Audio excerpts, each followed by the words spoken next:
I want to tell you today about how Primitive Methodism developed after the reunion of most Methodist churches in 1932, and we're going to carry on up until 2020, which is the year which I am speaking in.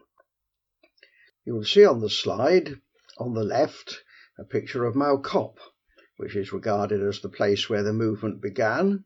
And on the right, you'll see the logo of the Primitive Methodist Church as it exists today outside of England, but I will be talking in this talk only about England. We're going to look at some congregations that were formed by people who seceded. Then we're going to look at what happened to the reunited Methodist Church of Great Britain. We're going to look at what happened to some of the Primitive Methodist churches which joined, and we're going to look at some Primitive Methodist churches that did not join. And then briefly, we're going to look at the future, at least at the possible future, a future to hope for. A number of Methodist churches, both Primitive and Wesleyan, began to be discontented with the developments that were taking place within the Methodist connections towards the end of the 19th century, and as they talked together, they came to the decision that they should leave and set up new congregations, and those congregations joined together under the name of the Gospel Lifeboat Mission. I believe only one of them still retains that title, and that is the one at Winterslow, which seceded from the Wesleyan connection. Here you see the superintendents of the Gospel Lifeboat Mission congregations, and it really began at Enmore Green in Dorset. And there you see one of the early leaders on the left, Edwin Horner, who, as it says, passed away in 1909. And there's a photograph of the mission hall at Enmore Green. It survived into the period after reunion of Methodism in 1932, and that is why I'm talking about it today. A church which is in fellowship with the Gospel Lifeboat Mission in Winterslow is this one in the middle, which has now joined the Elim Pentecostal Church, although I had little or no idea that it was Pentecostal until I looked at a notice board. The people who led that secession are the couple on the right, Charles and Ellen Dovey, and the chapel on the left is the Primitive Methodist Chapel in a village called Canada in the New Forest, from which they seceded. They continue until this day. The people at South Craven Evangelical Church are also partly a secession from a previous Primitive Methodist church that started in 1981, and Alfreton seceded in 2019 from the Methodist connection. So this first section has talked about congregations which survived into the period after 1932, or still survive today, which seceded from Methodism. This is what happened to the Methodist Church that was founded in 1932.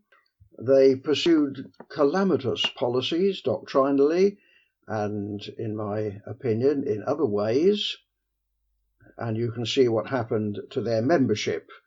I drew up that graph of membership from 1932 to 2017, but not including every year. So what about the continuation of an evangelical revivalist ethos within former Primitive Methodist churches which did join the 1932 Methodist Church of Great Britain? Well, I have found evidence of such survival in Hampshire, Derbyshire, Suffolk, the Isle of Man, Lancashire, Cornwall, Shropshire, North Wales, Cambridgeshire, and in the Methodist Revival Fellowship.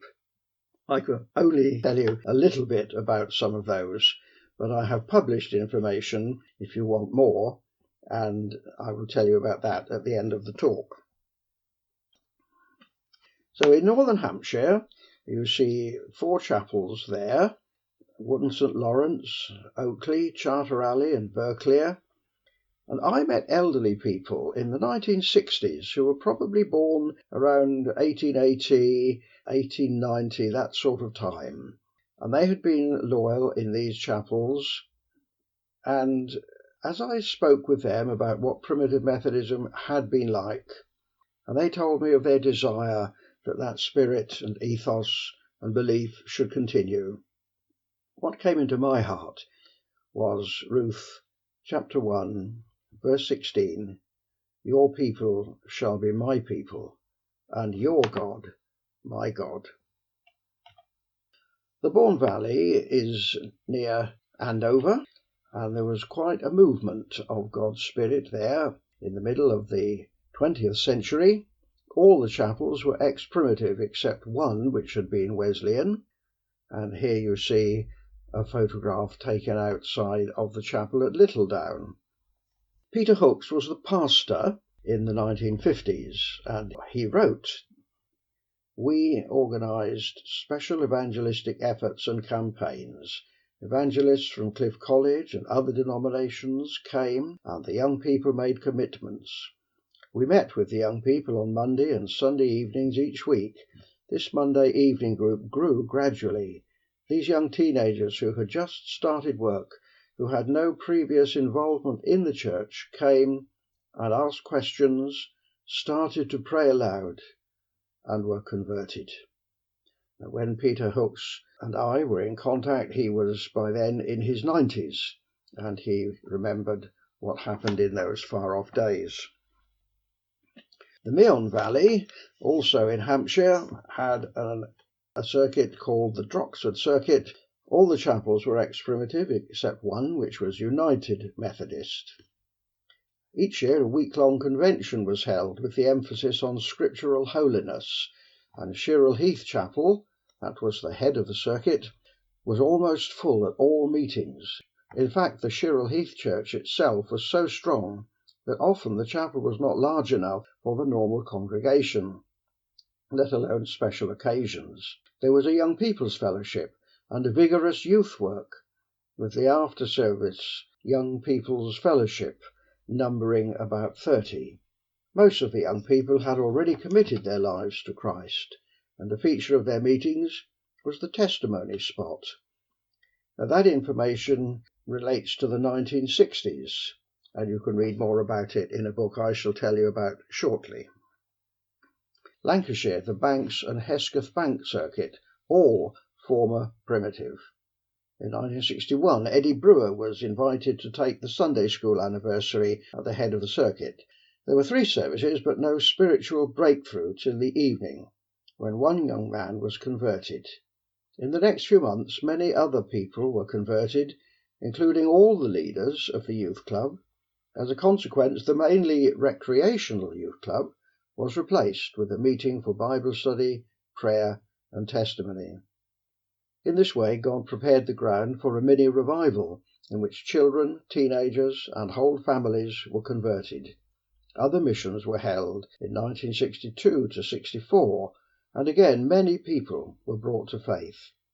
Banks Church continued in the strength of the blessing from these missions for a number of years, with 3 services a Sunday and more conversions. And I received that information by going and interviewing one of the local preachers of that circuit.